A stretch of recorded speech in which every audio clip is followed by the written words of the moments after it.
नमस्कार दोस्तों, जय श्री कृष्णा। स्वागत है आप सभी का राजस्थान अड्डा 24/7 पर।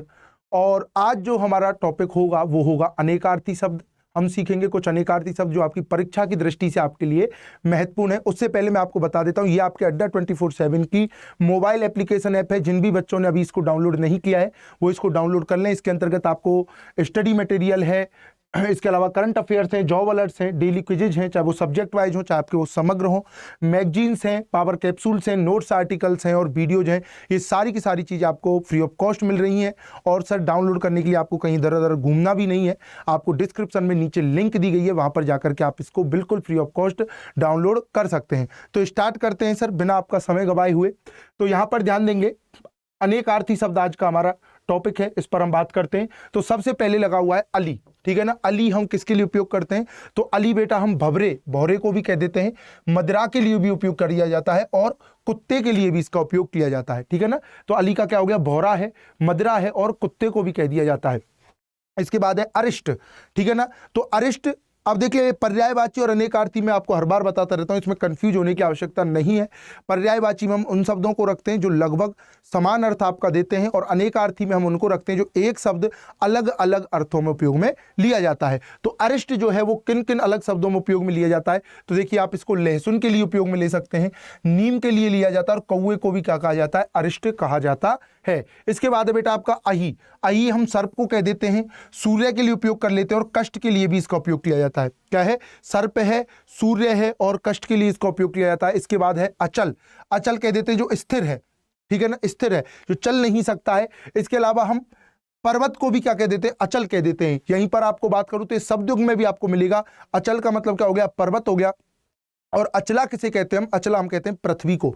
यहां पर दृढ़, जो व्यक्ति अपनी बात पर दृढ़ है, हटेगा नहीं, उसके लिए भी हम किसका उपयोग करते हैं? अचल शब्द का उपयोग कर लेते हैं। इसके बाद है बेटा अटक। तो अटक हम बाधा को कह देते हैं, भ्रमणशील को कह देते हैं और उलझन को भी क्या कह दिया जाता है? अटक कह दिया जाता है। तो अटक आप बाधा के लिए उपयोग कर सकते हैं, भ्रमणशील है और उलझना है। इसके अलावा अरुण है। अरुण हम लाल रंग के लिए उपयोग कर लेते हैं, सूर्य है और सिंदूर के लिए इसको उपयोग कर लिया जाता है। तो एक बार रिवाइज करेंगे। अली का तात्पर्य भौरा, मदरा और कुत्ता के लिए लिया जाता है। अरिष्ट का लहसुन है, नीम है और कौवे के लिए। आई हम सर्प, सूर्य और कष्ट के लिए उपयोग में करते हैं। अचल जो है वो स्थिर है, पर्वत है, दृढ़ है। अटक हम बाधा को कह देते हैं, भ्रमणशील को कह देते हैं और उलझन के लिए उपयोग किया जाता है। और अरुण जो है वो लाल रंग के लिए, सूर्य के लिए और सिंदूर के लिए इसका उपयोग किया जाता है। आगे हम बात करते हैं बेटा इंगित करना, है ना, इंगित। तो इंगित का उपयोग हम संकेत के लिए कर लेते हैं। इसके अलावा हम अभिप्राय के लिए इसका उपयोग कर देते हैं और हिलने डुलने के लिए भी हम क्या कर देते हैं? इंगित शब्द का उपयोग कर लिया जाता है। इसके बाद है आपका इंद्र। तो इंद्र हम देवराज को भी कह देते हैं और इंद्र हम राजा के लिए उपयोग कर लेते हैं। और इंद्र हम किसको कर दिया जाता है? रात्रि के लिए उपयोग कर दिया जाता है, रात्रि के लिए इसका उपयोग कर दिया जाता है। इसके अलावा है आपका उत्तर। तो उत्तर देखिए, हम उत्तर दिशा को भी कह देते हैं।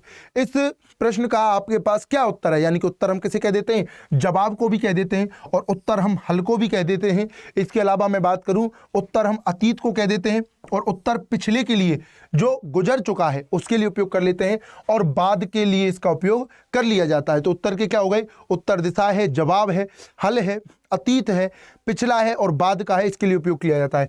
उग्र, ठीक है ना। अब देखिए, उग्र किसके लिए उपयोग किया जाएगा? विष के लिए उपयोग किया जाता है, जहर के लिए। प्रचंड के लिए किया जाता है और महादेव के लिए आपका किया जाता है। किसके लिए? महादेव के लिए। कल जो आपकी क्लास हुई थी उसके अंतर्गत उग्र के पर्यायवाची में हमें क्या है? ये प्रचंड देखने के लिए भी मिला था। तो उग्र के अनेकार्थी का हो गया? विष हो गया, प्रचंड हो गया और महादेव हो गया। इसके बाद है उद्योग। उद्योग हम परिश्रम को कह देते हैं, धंधे को कह देते हैं और कारखाने के लिए इसका उपयोग कर लिया जाता है। इसके अलावा है उदार। उदार जो दाता है, बड़ा है, सरल है और अनुकूल है, उसके लिए क्या है? उदार शब्द का उपयोग किया जाता है। तो एक बार रिवाइज करेंगे। इंगित हम संकेत, अभिप्राय, हिलने डुलने को।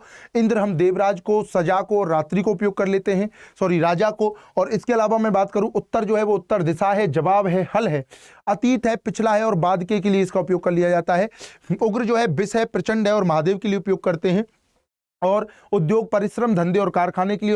उदार जो है दाता है, बड़ा है, सरल है और अनुकूल के लिए इसका उपयोग कर लिया जाता है। कंकड़ बेटा ध्यान रखेंगे, कंगन को कह देते हैं, मंगलसूत्र को कहा जाता है और विवाह सूत्र को भी क्या कह देते हैं? कंकड़ कह दिया जाता है।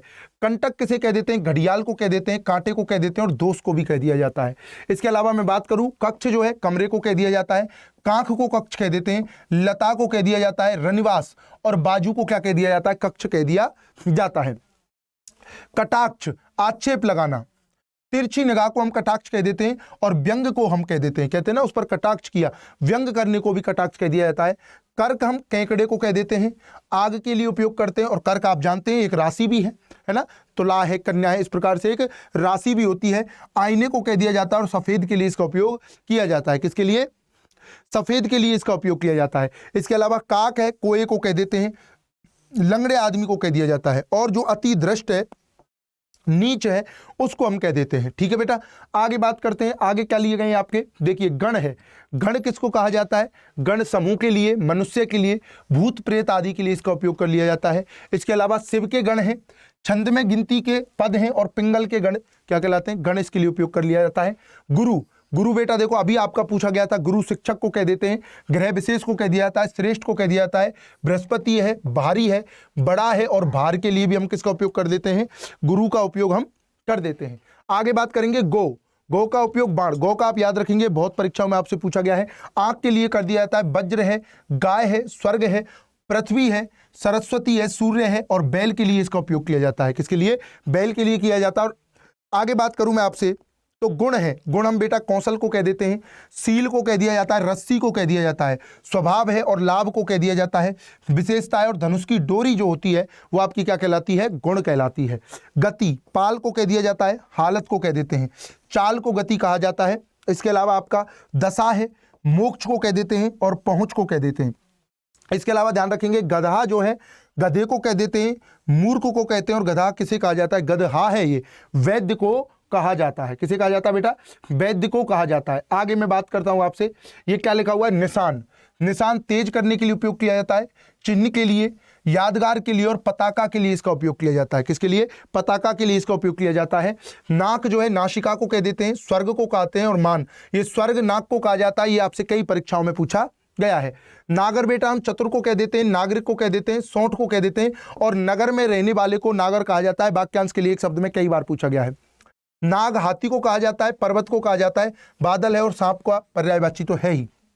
नग, ये आपको वाक्यांश के लिए एक शब्द में भी मिलेगा, जिसमें शब्द युग्म के अंतर्गत भी आपको मिलेगा। नग हम पर्वत को कह देते हैं, वृक्ष है, रत्न विशेष, एक प्रकार का रत्न आता है, और नग चाव को कह देते हैं, लालसा को कहा जाता है। अचल है, और नगीने को भी क्या कहा जाता है?